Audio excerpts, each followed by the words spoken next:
जो एमएसएमई है, क्योंकि बहुत सारे एमएसएमई में सोल प्रोप्राइटरशिप बिजनेस चलता है सर। अब ये बताइए कि एक सोल प्रोप्राइटर के लिए कितना मुश्किल है कि वो स्टॉक्स भी मेंटेन करे, अपना प्रोडक्शन भी देखे और अपने स्टाफ को भी देखे और फिर चोरी से भी अपने बिजनेस को बचाए। ये पॉसिबल नहीं हो पाता है और इसकी वजह से लॉस होता है।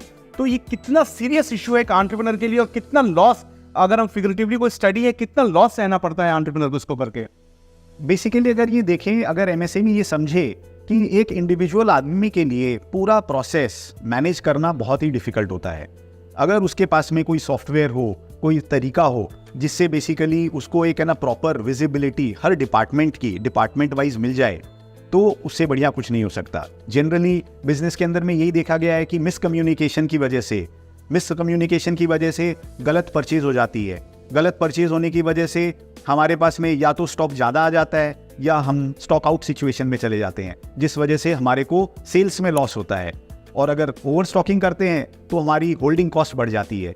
तो इस तरीके से एक एमएसएमई का मार्जिन इस तरीके से डिप्लीट होता जाता है and it becomes difficult for him to compete with the other global players who come with all these technology tools in their hand.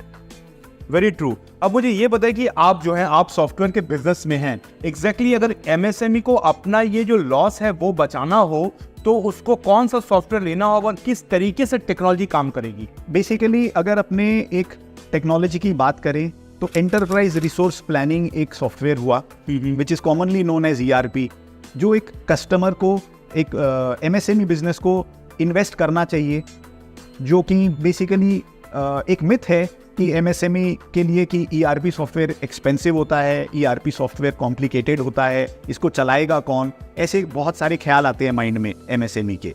So but there is no other way out, they have to go for a ERP system which is user friendly. आजकल बहुत user friendly solution आ गए हैं, आजकल cloud पे solution आ गए हैं, आजकल subscription based solutions आ गए हैं जिसमें कि अपफ्रंट कोई ज़्यादा इन्वेस्टमेंट नहीं होती है। तो उनको कोई ना कोई तरीके से एक बेसिक सिंपल सॉफ्टवेयर में शुरुआत करनी पड़ेगी and there is no way out, it is no brainer, you have to get into a system and then that is how it will make it competitive. अगर आप इस वीडियो को पूरा देखना चाहते हैं तो हमारे चैनल चल जीनियस बिजनेस गाइड में जाइए और इस वीडियो को पूरा देखिए। उस वीडियो का लिंक हमारे डिस्क्रिप्शन बॉक्स में दिया गया है और ऐसे ही अमेजिंग क्लिप्स देखने के लिए हमारे इस चैनल को जरूर सब्सक्राइब करें।